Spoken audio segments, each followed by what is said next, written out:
Assalamualaikum warahmatullahi wabarakatuh. Waalaikumsalam warahmatullahi Waalaikumsalam warahmatullahi wabarakatuh. wabarakatuh.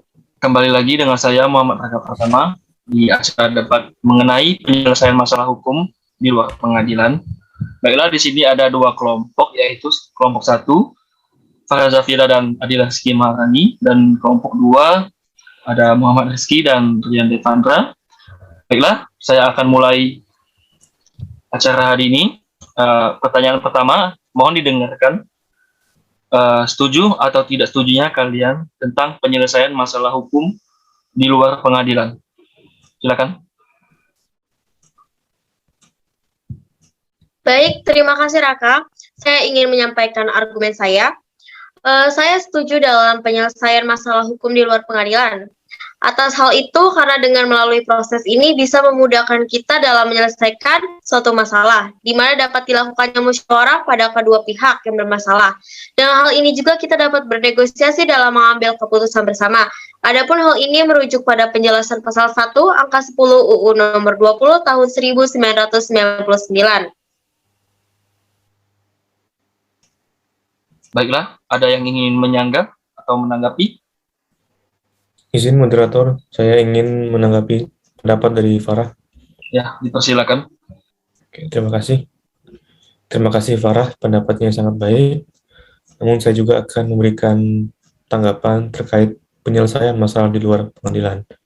Penyelesaian masalah memang bisa dilakukan di dalam ataupun di luar pengadilan. Namun kalau menurut saya lebih setuju jika penyelesaian masalah itu diselesaikan di dalam pengadilan. Sebelumnya, maaf, saya akan menjelaskan sedikit tentang litigasi. Apa itu litigasi? Litigasi itu merupakan suatu istilah dalam hukum mengenai penyelesaian suatu sengketa yang dihadapi melalui jalur pengadilan. Proses tersebut melibatkan pembeberan informasi dan bukti yang terkait atas sengketa yang dipersidangkan. Gunanya itu untuk menghindari permasalahan yang tak terduga di kemudian hari. Masalah sengketa tersebut diselesaikan di bawah naungan seorang hakim. Dan proses litigasi tersebut diharapkan bisa memberikan keadilan terhadap pihak yang bersangkutan atas sengketa perkara. Dalam proses peradilan ini diperlukan juga pihak yang dapat membantu kemenangan atas sengketa perkara.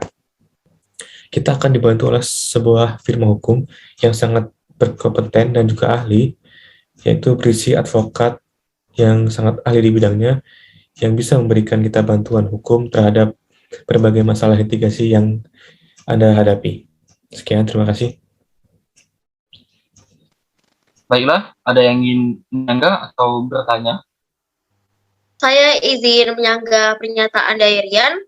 Sebelumnya saya ingin bertanya, namun apa jaminannya jika pihak pengadilan bisa menyelesaikan masalahnya dengan adil? Mohon izin moderator, saya ingin menjawab pertanyaan yang diberikan oleh saudari Farah. Jika pengadilan dapat menyelesaikan suatu masalah atau konflik secara adil, maka tercapailah tujuan dibentuknya sebuah pengadilan.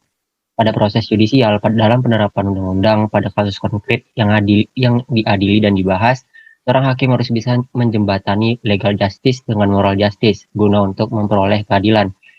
Keputusan hakim yang tidak mencapai suatu keadilan sama saja tidak ada gunanya bagi para pihak yang bersengketa. Karena hasil yang diharapkan oleh para pihak yang bersengketa di pengadilan selain untuk menegakkan hukum, dan inilah salah satu cara agar keadilan tersebut dapat diwujudkan. Namun jika tidak tercapai, maka tidak akan ada manfaatnya sama sekali yang didapati oleh para pihak yang bersengketa yang hadir atau beracara di pengadilan.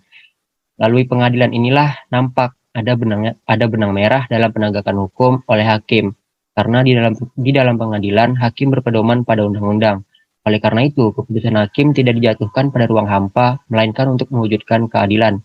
Maka penegakan hukum selain untuk menciptakan perlindungan hukum bagi masyarakat, tetapi juga untuk mewujudkan keadilan. Ian. Bagaimana, saudari Farah? Terima kasih sebelumnya untuk Rizky dan Rian atas argumennya, tetapi saya masih belum setuju di sini. Lantas, bagaimana sih tanggapan kalian pada masyarakat yang menganggap bahwa pihak pengadilan tidak memberikan keputusan kepada para pihak Oke, saya mohon izin kembali untuk menjawab pertanyaan yang diberikan oleh saudari Farah. Menurut para ahli, hukum merupakan kesatuan dalam sistem hukum. Tidak ada hukum yang bertentangan dengan peraturan-peraturan hukum lain dari sistem tersebut. Sistem hukum yang ada di Indonesia itu beragam. Ada hukum adat, hukum agama, dan juga hukum negara. Dan adanya juga pengaruh hukum Eropa, terkhusus Belanda, yang menjajah Indonesia selama 3,5 abad lebih lamanya dan pastinya memberikan pengaruh terhadap sistem hukum di Indonesia.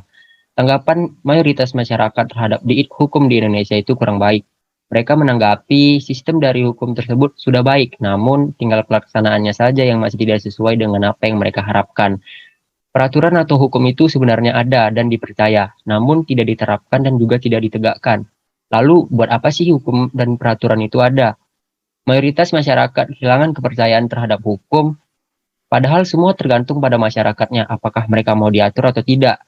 Jika kita tidak mau diatur oleh hukum, bagaimana cara para penegak ini bisa melaksanakan tugasnya?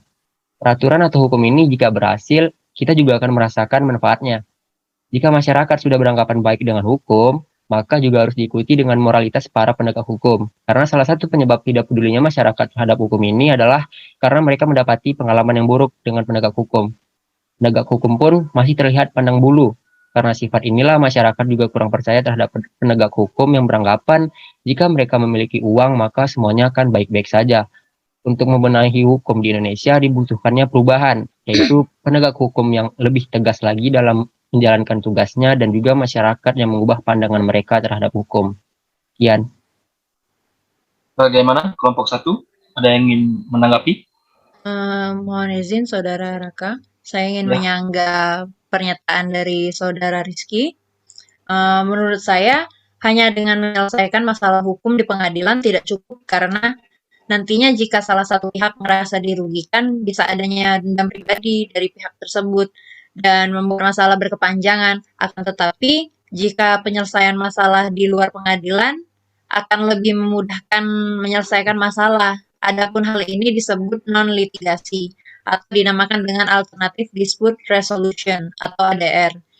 Tujuannya sendiri untuk memperoleh jalan keluar yang saling menguntungkan para pihak. Penyelesaian juga bisa melalui wasit atau arbitrase. Selama proses non-litigasi, ini kita bisa meminta bantuan kepada advokat atau konsultan hukum profesional. Adapun gunanya, seorang advokat ini bisa memberikan kita pelayanan hukum melalui jalur litigasi, tetapi juga non-litigasi melalui alternatif penyelesaian masalah di luar pengadilan. Kembali kepada Saudara Raka, terima kasih. Bagaimana? Ada tambahan? Kelompok 1?